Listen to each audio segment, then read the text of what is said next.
तो फ्रेंड्स हम लोग रेडी हैं, आज कवर करेंगे संत कबीर नगर की धरती मगहर में कबीरदास जी का जो है समाधि स्थल। तो हम लोग मैं रेडी हूँ,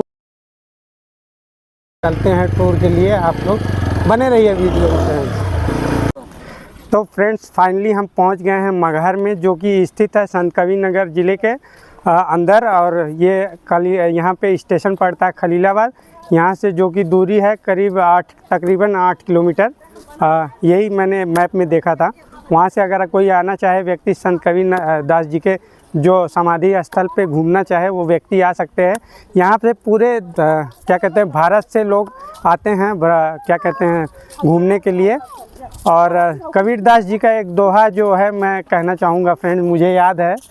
मैं पढ़ रहा था तो उस समय मुझे जब छोटा था तभी ये दोहा मैं पढ़ा था और अभी भी याद है कि कबीरा कुआं एक है पानी भरे अनेक, भांडे का ही भेद है पानी सब में एक। कबीरदास जी इस दोहे के माध्यम से रखना चाहते हैं जो संसार के सामने कि भांडे मतलब इस शरीर को उन्होंने दर्शाया है कि ये जो शरीर है उसमें जो पानी है, पानी का कहने का मतलब वो जो शक्ति जिससे हम जीवित रहते हैं वो एक ही है। और ये भांडे का ही भेद है, शरीर सबका अलग अलग है बनावट। और इससे जो है यही कहना चाहते थे कबीरदास जी इस दोहे के माध्यम से। तो आइए आगे कंटिन्यू ब्लॉग में बने रहते हैं। अभी हम लोग हैं रोड पे ही हैं और थोड़ा दिखाना चाहेंगे, आप थोड़ा कवर करिए कि यहाँ पहुँच गए हैं। अभी यहाँ पे एक पार्किंग देख के हम लोग गाड़ी पार्क करेंगे बाइक को। जितने भी खूबसूरत जगह हम कवर करने की कोशिश करेंगे और आपको दिखाने की कोशिश करेंगे फ्रेंड्स। इसके पहले हमने अयोध्या का ब्लॉग शूट किया था, उससे पहले गोरखपुर का किया था। जो फ्रेंड्स नहीं देखे हैं वो पुरानी वीडियोस पेज पे विजिट करके देख सकते हैं, काफ़ी अच्छे से कवर किया था हम लोग। बने रहिए, अभी गाड़ी करेंगे पार्क और कंटिन्यू रखते हैं ब्लॉग को। तो ब्लॉग में कंटिन्यू बने रहिए। आइए गाड़ी देख के पार्क करते हैं कहीं फ्रेंड्स। कबीर जी की जो समाधि एवं मजार स्थल जो कहा जाता है, यहाँ पे देखिए हम पहुँच गए हैं। उत्तर प्रदेश अद्भुत विरासत अनूठे अनुभव उत्तर प्रदेश पर्यटन का जो है बोर्ड यहाँ पे हमको देखने को मिलेगा फ्रेंड्स। और आइए कवर करते हैं पूरा वीडियोज़ में। आप यहाँ पे सामने ही यहाँ पे देखिए दोनों बनाया गया फ्रेंड्स। आइए अंदर लेके चलते हैं, आपको अंदर का नज़ारा देखिए।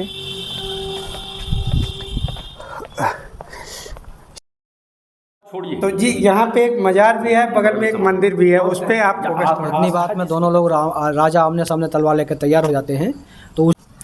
तो फ्रेंड्स अभी हम आ गए हैं यहाँ पे, बगल में ही देखिए वहाँ पे जो है मजार जो है बना हुआ कबीरदास जी का। यहाँ पे है ये मंदिर सतगुरु कबीर समाधि मंदिर मगहर। यहाँ पे दोहे भी कुछ जो है लिखे हुए हैं इनके। साँच बराबर तप नहीं, झूठ बराबर पाप, जाके हृदय साँच है ताके हृदय आप। और ये भी दोहा है यहाँ पे एक और मैं पढ़ना चाहूँगा। कबीर जब तू आया था जग हंसे तू रोए, ऐसी करनी कर चलो तू हंसे जग रोए। तो काफ़ी सुंदर सुंदर जो है यहाँ पे दोहे लिखे हुए हैं कबीरदास जी के। यहाँ पे जो यहाँ के जो मंदिर के पुजारी जी हैं हम उनसे बात करेंगे और 2 शब्द पूछेंगे यहाँ के बारे में। सर मैं पूछना चाहूँगा कि हम लोग जो बचपन में कहावत सुने हुए हैं हम लोग कि कबीरदास जी का जो शरीर जब भी पूरा हुआ तो उस समय उनके जो फॉलोअर्स थे उनको मानने वाले हिंदू भी थे और मुस्लिम भी थे, दोनों पक्ष के लोग थे। तो उनके शरीर पूरा होने के बाद लोग आपस में टकरा गए, ऐसा मानना है लोगों का। और इस बारे में उनका जो शरीर था वो चादर के नीचे 2 फूल बन गया। इस बारे में हिंदू भाई को क्या कहते हैं जला दें और जो मुस्लिम भाई हैं वो दफना दें। इस बारे में कहाँ तक सच है, क्या थोड़ा उस पर प्रकाश डालने की कोशिश करेंगे सर? आप नाम अपना बताएंगे? शांति दास पुजारी जी। जैसे कबीर साहब का इधर आने के कई कारण रहते हैं जी। जो ज्ञानी संत होते हैं या ज्ञानी भक्त होते हैं उनको अपनी ज्ञान शक्ति से पता चल जाता है किस दिन मेरा शरीर छूटेगा। जी। तो कबीर साहब भी अपनी पूर्ण स्थिति बता देते हैं। जी। तो उस स्थिति पर बनारस के राजा बीसी मुगल भी आते हैं, बिजली खां पठान भी आते हैं। जी। और अन्य संतजन भक्तजन भी उपस्थित होते हैं। जी। तो कबीर साहब सबसे मिलते हैं, वार्ता होता है। कबीर साहब कहते भाई अब मैं झोपड़ी में जा रहा हूँ, जब तक आप लोगों को लगे कि मैं जीवित हूँ जब तक झोपड़ी नहीं खोल कर देखना, जब आप लोगों को लगे कि मैं चला गया तो झोपड़ी खोल कर देख लेना। ऐसे ही होता, कबीर साहब अंदर चले जाते हैं, झोपड़ी बाहर से बंद करा देते हैं। जब तक लोगों को महसूस होता कबीर साहब जीवित हैं, कोई विचार नहीं किया जाता। जब लोगों को लगता कबीर साहब चले गए तो खोलने का विचार किया जाता है। तो खोलने से पहले ही दोनों धर्मों में उनके देह संस्कार को लेकर विवाद खड़ा हो जाता है। हिंदू राजा कहते भाई हमारे गुरु थे, हम अपने समाज के अनुसार उनका संस्कार करके समाधि बनाएंगे।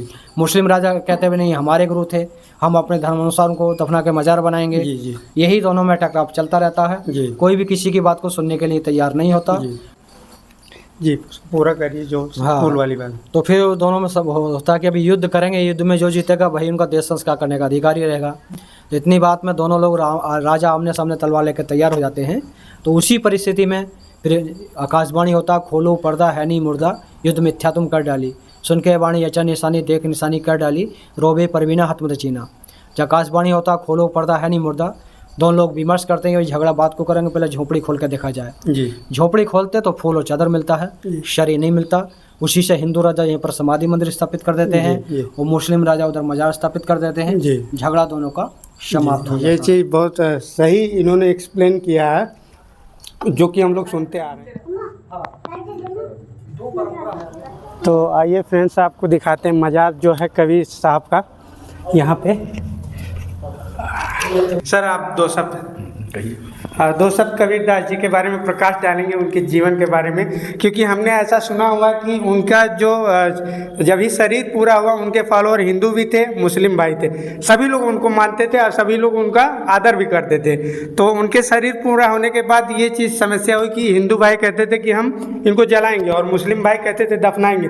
उस वक्त की क्या कहानी थी वो थोड़ा उस पर प्रकाश डालने की कोशिश करेंगे, जो कि हम भी बचपन से ही सुनते आ रहे हैं, इसलिए हम आपके माध्यम से जानना चाहते हैं। थोड़ा दिखाइए कि हम हैं मजार में कबीरदास जी की। यहाँ पे एक मजार है, बगल में ही मंदिर है कबीरदास जी का, वहाँ पे भी माना जाता है। तो थोड़ा दो शब्द रखने की कोशिश करेंगे। जी मेरा नाम खादिम हुसैन अंसारी है और मैं यहाँ का पुश्तैनी मुतवल्ली हूँ, यानी प्रबंधक। मेरे पूर्वज नवाब अली बिजली साहब थे, जिनकी कब्र बगल में बनी हुई बाहर। वह यहाँ पर जब अकाल पड़ा, कई साल तक तराही मची, तो किसी ने कहा कि सूफी संत कबीर नाम के एक महान संत हैं जो काशी में रहते हैं, अगर वो यहाँ आ जाएँ या वहाँ से दुआ आशीर्वाद दें तो बारिश हो सकती है। तो यहाँ से बांसी नरेश, जो कस्बा हमारा राजा बांसी का था, हम लोग राजा बांसी के आसामी हैं, तो इन्होंने नवाब अली बिजली साहब को भेजा, क्योंकि नवाब अली बिजली साहब जो हमारे पूर्वज थे वो उन्हीं के वहाँ रहते थे। तो उनको भेजा, हो गए और नवाब ले आए अपने घर। अंतिम 2 वर्ष हमारे ही मकान में रहे, यानी नवाब अली बिजली साहब के मकान में थे जो हमारे पूर्वज थे। और जब वहाँ आए दुआ आशीर्वाद दिए तो बारिश हुई। उसके बाद कबीर साहब ने कहा कि यहाँ पे बच्चों की आवाज़ दिखाई नहीं दे रही, बच्चों की आवाज़ नहीं सुनाई दे रही है। तो लोगों ने बताया कि इस मोहल्ले में बच्चे पैदा होते हैं लेकिन जीवित नहीं बचते हैं, इसके लिए भी आप दुआ कीजिए, आशीर्वाद दीजिए। तो कबीर साहब ने दुआ की, आशीर्वाद दिया। आज वो बहुत घरा मोहल्ला जी सर, इस बीच में टोकना चाहिए, यही काफ़ी सारी जो फोकस करें उस पर आप लोग समझ सके कि लास्ट में क्या हुआ, उस पर प्रकाश डालिए। जो हुआ उसकी बात छोड़िए। तो जी यहाँ पे एक मजार भी है, बगल में एक मंदिर भी है, उस पर आप आस्था जिसकी जहाँ भी वहाँ भी बना सकता है, जहाँ पे आस्था वही हो। कबीर साहब ने कहा कि मुझको कहाँ ढूंढो बंदे, मैं तो तेरे पास। तो जब कबीर साहब ने कहा हर इंसान के पास हम हैं, तो फिर इंसान जहाँ भी जब अपनी श्रद्धा समझे वहाँ बना ले, ये अलग की बात है। हम तो ये जानते हैं कि कबीर साहब ने जो अच्छी वाणियाँ बताई हैं, बातें बताई हैं, उन पे चलने की कोशिश किया जाए, उन पे अमल किया जाए। साँझ बराबर तप नहीं, झूठ बराबर पाप, जाके हृदय साच है ताकि हृदय आप। बुरा जो देखन में चला, बुरा मिला ना कोई, जो दिल ढूंढूं अपना मुझसा बुरा ना कोई। आज हम एक दूसरे के अंदर बुराई ढूंढते हैं, अपने अंदर बुराई नहीं ढूंढ। अगर हम आज अपने अंदर की बुराई को ढूंढ लें तो समाज में कोई बुराई रही नहीं जाएगी। हम समाज को सुधारने के लिए निकल पड़ते हैं लेकिन अपने परिवार को नहीं सुधार पाते। और कबीर साहब ने कहा पहले खुद सुधरो, बाद में समाज सुधर जाएगा, देख के सुधर जाएगा। लेकिन हम आपको सुधारने की कोशिश करते हैं, अपने आप को सुधारने की कोशिश नहीं करते हैं। तो कबीर साहब ने कहा कि कबीरा खड़ा बाजार में मांगे सबकी खैर, ना काहू से दोस्ती ना काहू से बैर। क्यों ना इस तरह का व्यवहार अपनाया जाए कि किसी से दोस्ती नहीं, किसी से दुश्मनी नहीं। तो मैं जानना चाहूँ, जो श्रद्धालु हैं वो सभी जगह जाते हैं, चाहे वो हिंदू हो चाहे मुस्लिम हो, सभी जगह वो पूरा भ्रमण का, क्योंकि वो कबीरदास जी से प्रेम करते हैं, होना चाहिए ना कि उनके जो वाणी है उनसे प्रेम करते हैं। मानना चाहिए। कौन से धर्म में थे क्या, क्योंकि वो बोलते हैं कि जो संतों का कोई धर्म नहीं होता, महापुरुषों का कोई धर्म नहीं होता है, वो सभी के कल्याण के लिए बात करते हैं। इंसानियत के पुजारी होते हैं, मानव होते हैं, मानवता के पुजारी होते हैं, ना कि किसी जात धर्म के पुजारी होते हैं। और किसी भी धर्म को आप ले लीजिए, हिंदुस्तान नहीं पूरे विश्व की बात कर रहा हूँ, जो भी महान संत हुए हैं, सूफी हुए हैं, उनके दरबार में कौन नहीं जाता, कौन नहीं मानता। आखिरी में एक शब्द और आपको आने के बाद वो कहते हैं कि मंदिर कौन है, मस्जिद कौन है, मजार कौन है, यहाँ तो भ्रम में पड़ जाते हैं। और लास्ट में एक रिक्वेस्ट करूंगा, जो उनका कोई एक ऐसा दोहा बोलिए जो धर्म नहीं, सबके मानवता के लिए, चाहे हिंदू धर्म हो चाहे मुस्लिम, सबके लिए वो लागू होता है। कबीर साहब ने कहा कि हिंदू कहो तो हो नहीं, मुसलमान मुसलमान भी नाई, जी। 5 तत्व का पुतला गाय भी खेले माई। जी। तो ये भी तो एक कबीर साहब का एकता का प्रतीक है कि न मैं हिंदू था, ना मुसलमान था, ना हिंदू हूँ, ना मुसलमान हूँ। मैं मानव हूँ, इंसानियत का पुजारी हूँ, इंसानियत मेरा धर्म है, मानव मेरा धर्म है। आज हम जात पात भेदभाव में अगर उलझते हैं तो हम इंसानियत के पुजारी नहीं, हम जी, इंसान नहीं, हम मानव नहीं, दानव हैं। जी, ये सबसे बहुत बढ़िया बात अंसारी जी ने कही है कि जो हिंदू ना मुस्लिम सभी हम लोग जो हैं एक जीव हैं, मनुष्य हैं। और कबीरदास जी यही दोहों के माध्यम से सभी पूरे संसार में आज जो उनके दोहे प्रसिद्ध हैं यही वो रखना चाहते हैं। प्रचार करता हूँ कि आओ मिलजुल कर रहें, देश में रहने वालों एक ही हार में गूंथे हुए फूलों की तरह। ना हिंदू ना मुसलमान, बाकी जात कहाँ गई, मैं दो कोने में सबको कहता हूँ कि आओ मिलजुल कर रहें, देश में रहने वालों एक ही हार में गूंथे हुए फूलों की तरह। आकाश मेरे मुल्क में ऐसी फैजा बने, मंदिर जले तो रंज मुसलमान को भी हो, और मस्जिद की होने पाए ना पामाल आबरू, इसकी फिक्र मंदिर के निगहबान को भी हो। जी जी जी, आओ बहुत अपने सही जहनों बात में कही घोले है। प्यार का अमृत। जी, जी। आओ अपने जहनों में घोले प्यार का अमृत, क्या मिलेगा नफरत की तलखियां बढ़ाने से। बहुत सही, ये समझ लीजिए। अभी ये अंसारी जी थे जो कि यहाँ पे देखभाल पे हैं, यहाँ पे आप लोग देख सकते हो, उनसे हमारी खास बातचीत हो रही थी। जो ये कबीरदास जी की असली जो है स्थल जो माना जाता है, हिंदू और मुस्लिम का जो एकता का जो मिसाल है, वो भी इस जगह को माना जाता है। ये दोनों पक्ष के लोग ही उनको मानते थे, कबीरदास जी को। और वीडियो में बने रहिए, कंटिन्यू मिलते हैं। ये दोहे हैं, आप पॉज करके जो है वीडियो पढ़ सकते हैं। पानी, पत्थर, पेड़, ये जड़ की, दार्शनिक की,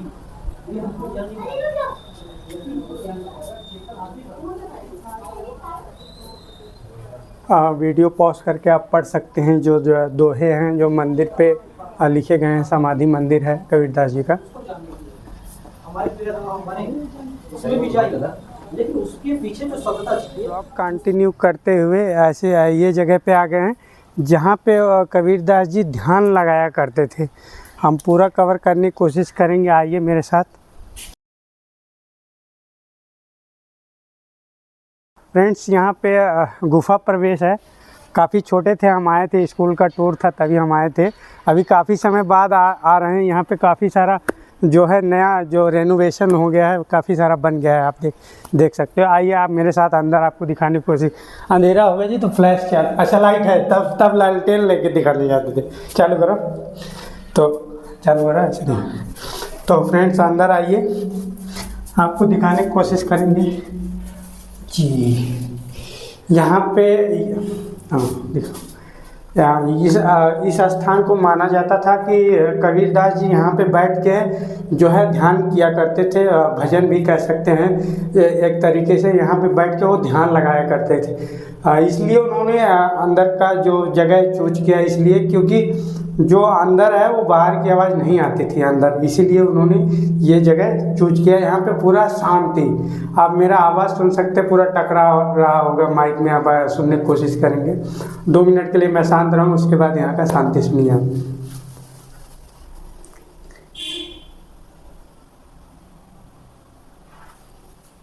अब यहाँ से हम लोग बाहर जाएंगे, चलो रुको तो। यहाँ से देखिए ऐसे फ्रेंड्स बाहर जाना पड़ता है।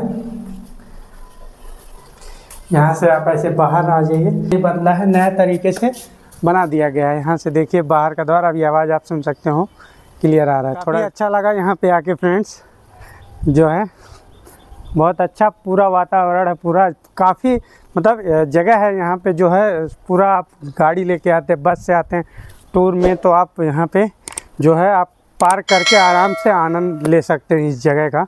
बहुत पीसफुल जगह है।